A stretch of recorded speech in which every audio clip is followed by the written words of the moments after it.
Hi friends, welcome to శుభ blogs. ఈరోజు రాగి పిండితో రెసిపీ థర్డ్ డే అండి. ఈరోజు అయితే సూప్ చేసుకుంటారు రాగి పిండితో. ముందుగా ప్యాన్ పెట్టుకొని అందులో వాటర్ హీట్ చేసుకున్నాక పచ్చిమిర్చి, ఎర్రగడ్డ, బీన్స్, క్యారెట్ ఈ మొత్తం వేసుకున్న తర్వాత రాగి పిండిని కొంచెం వాటర్ వేసుకొని ఈ విధంగా తీసుకోవాలి. దీని మీద ఉండే బురుగంతా తీసేసుకుంటే టేస్ట్ బాగుంటుంది. ఉప్పు కాస్త తగినంత మిరియాల పొడి అయితే వేసుకున్నాను. రాగి పిండి ఇందాక బాగా కలుపుకున్నాం కదండి, ఆ మిశ్రమాన్ని దీంట్లో వేసేసుకోవాలి. వేసుకున్న తర్వాత బాగా పొంగు వచ్చినంత వరకు దీన్ని బాగా కలుపుకోవాలండి. లాస్ట్లో అయితే నేను కొత్తిమీర యాడ్ చేసుకున్నాను. కొత్తిమీర యాడ్ చేసుకున్నాక దింపే ముందర అయితే నేను నిమ్మకాయ అయితే యాడ్ చేసుకున్నాను. ఒక్కసారి ట్రై చేయండి, హెల్త్కి చాలా మంచిది.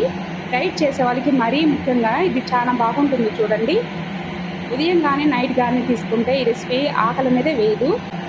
ఈ వీడియో కానీ మీకు నచ్చితే లైక్ చేయండి, సబ్స్క్రైబ్ చేయండి.